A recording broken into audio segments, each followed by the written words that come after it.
नमस्कार, आदाब, सत श्री अकाल, जय भीम, जोहार। मेरा नाम है नवीन कुमार और आप देख रहे हैं आर्टिकल 19। हम इस समय सफ़र कर रहे हैं बुराड़ी मैदान से सिंघू बॉर्डर की ओर।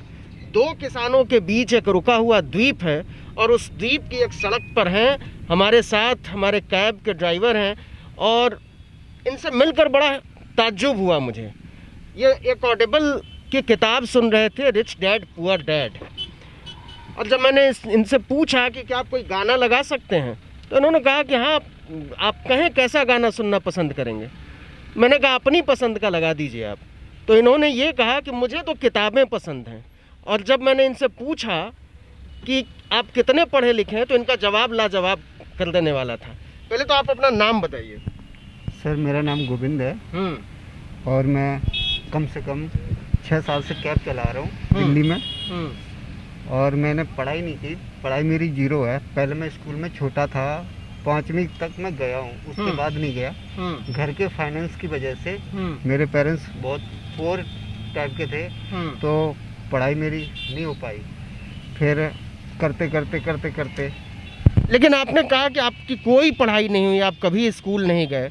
तो पहले आपने हिंदी सीखी होगी, फिर अंग्रेज़ी सीखी और फिर अंग्रेज़ी इतनी अच्छी सीख ली कि आप रिच डैड पुअर डैड जैसी किताबें ऑडिबल पर सुनने लगे। ये कैसे हुआ? जी, वो मैं यूट्यूब से मैंने सीखी है। जैसे यूट्यूब पे वीडियो और बहुत से टीचर्स हैं जो सिखाते हैं, तो देख देख के सीखा है जी। और अभी तक कौन कौन सी किताबें पढ़ डाली हैं आपने? अभी मैंने रिच डैड पुअर डैड और भगवत गीता और चाणक्य नीति बुक और द इन्वेस्टर, इंटेलिजेंट इन्वेस्टर। क्या बात है! ये सारी बुक मैं इन्वेस्ट भी करता हूँ थोड़ा बहुत। मेरा क्या बात कर रहे हैं, शेयर बाजार में आप इन्वेस्ट करते हैं? हाँ, मैं आपको दिखाऊंगा। मेरा डीमेट अकाउंट 2 जगह है। हाँ। एक है एंजल ब्रोकर, हाँ। और एक है अपस्टॉक्स ब्रोकर। अच्छा। तो मैं कम से कम 40,000 रुपए के शेयर ले रखे मैंने डायरेक्ट। अच्छा, अपने से, बिना किसी से पूछे हुए? अपने से सीखे। मैंने बुक पढ़ी है तो बुक से उसी हिसाब से करके और मैं आपको दिखाऊंगा अपना पोर्टफोलियो दिखाऊं? नहीं, पोर्टफोलियो मत दिखाइए ये। लेकिन अब ये बताइए कि आप बुराड़ी बॉर्डर पर आपने हम लोगों को पिक किया और अब हम लोग चल रहे हैं सिंघू बॉर्डर के। जी। बुराड़ी में भी किसानों का आंदोलन चल रहा है, सिंघू में भी किसानों का आंदोलन चल रहा है। आपको क्या लगता है, ये किसानों का आंदोलन ठीक है? मेरे हिसाब से अगर किसान सोच रहे हैं कि मेरे साथ नाइंसाफी हुई है, तो मेरे हिसाब से दोबारा से जो सरकार ने जो नियम निकाला है उस पर एक बार किसानों के साथ बैठ के सही से बात कर लेनी चाहिए कि क्या गलत है क्या सही है।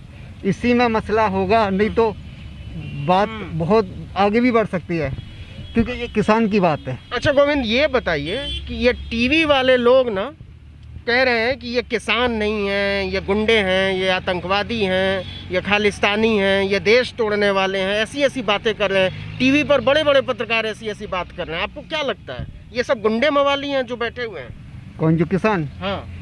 किसान गुंडे मवाली कैसे हो सकते हैं? वो बंदा जो किसान भाई हैं, जो मैं किसी की तरफ नहीं, ना मैं सरकार की तरफ हूँ और ना मैं किसान की तरफ हूँ।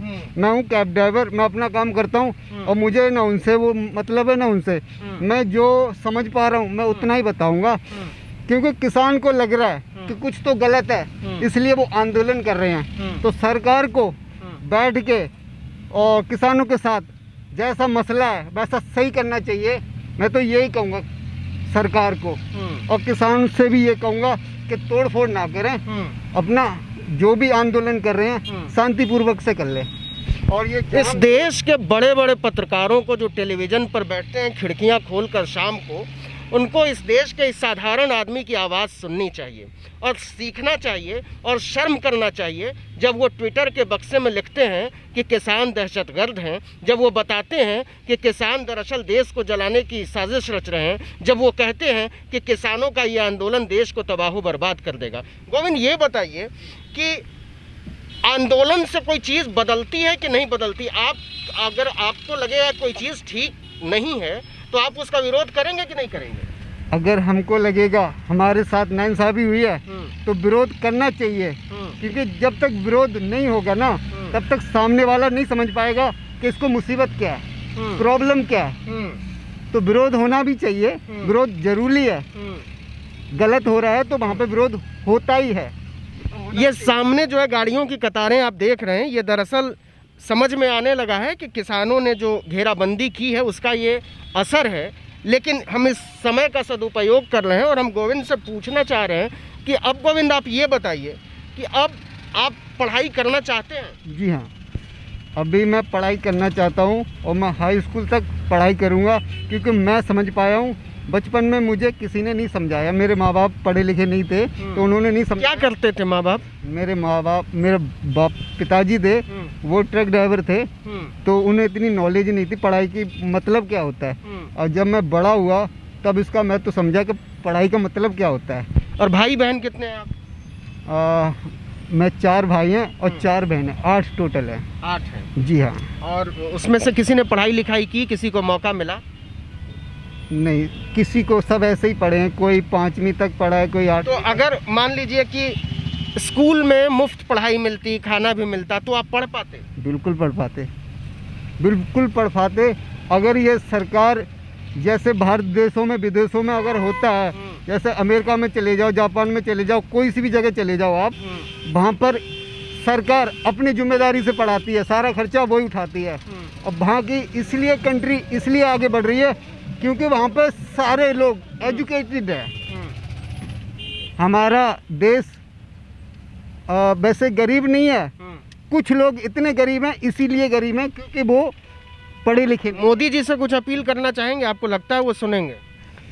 अगर मोदी जी हमारी बात सुन पा रहे हैं, अगर सुन लेंगे तो मैं मोदी जी से यही कहेंगे कि अगर किसी का भला करना है तो इतना कर दीजिए, पढ़ाई है जो मुक्त कर दीजिए। और सबके लिए जो प्राइवेट स्कूल है उनमें लीज पे लेके उनको मुक्त कर दीजिए, ताकि लोगों का, समाज का भला हो सके, क्योंकि पढ़ेंगे तभी बढ़ेंगे। मतलब ये एक साधारण आदमी की अपील है इस देश के सत्ताधीशों से कि अगर आप स्कूल को मुफ्त कर देंगे, जो ये कह रहे हैं पीपीपी मॉडल जिसने इस देश के करोड़ों बच्चों से पढ़ाई लिखाई का हक छीन लिया है, उनमें से एक के साथ हम सफ़र कर रहे हैं। और वो बता रहे हैं कि अगर स्कूल को आप मुफ्त कर दीजिए, हमारा हक बना दीजिए, हमको मामूली खाने पीने का बंदोबस्त कर दीजिए, तो हम पढ़ सकते थे। हम पढ़ना चाहते हैं और गोविंद अभी भी पढ़ना चाहते हैं। गोविंद अभी कैसे पढ़ेंगे? अब आप तो टैक्सी चलाते होंगे दिन भर, कैसे करेंगे ये? मैं सर 12-13 घंटे रात कभी कभी 24 घंटे भी टैक्सी चलाता हूँ। और जब नई बुकिंग मिलती है, देखो आपको दिखाऊं, मेरे सामने कॉपी किताब दोनों रखी पड़ी है। मैं जब टाइम मिलता है तो मैं पढ़ने लग जाता हूँ, कभी यूट्यूब का सहारा लेके, कभी इंटरनेट का सहारा लेके। और मैं, कोई मेरे साथ नहीं है, मैं सिर्फ खुद से पढ़ता हूँ, सिर्फ गूगल का, इंटरनेट का सहारा लेके। अच्छा जी। तो आपने क्या क्या सीखा है? जैसे कि मैं अभी इन्वेस्ट तो कर ही रहा हूँ, इन्वेस्टमेंट के बारे में भी थोड़ा नॉलेज देता। अच्छा, कैसे शेयरों में इन्वेस्ट करते हैं आप? कैसे तय करते हैं कि इस शेयर में इन्वेस्ट करना है?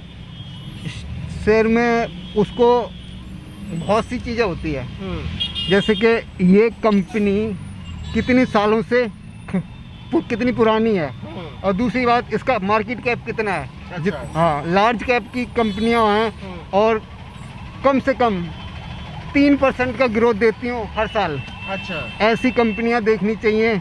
और उसका ऑनर, ऑनेस्ट कैसे, जैसे क्या बात है? उसमें काम करने वाले व्यक्ति हैं वो ईमानदार हैं या नहीं है। ऐसी कंपनियां देखनी, जैसे कि हमारे टाटा जी हैं, टाटा, तो उनको आंख बंद करके कोई भी इन्वेस्टर भरोसा करता है। ऐसी कंपनियां ढूंढने की बहुत ज़रूरत है और इनमें मेहनत बहुत लगती है, टाइम भी बहुत लगता है।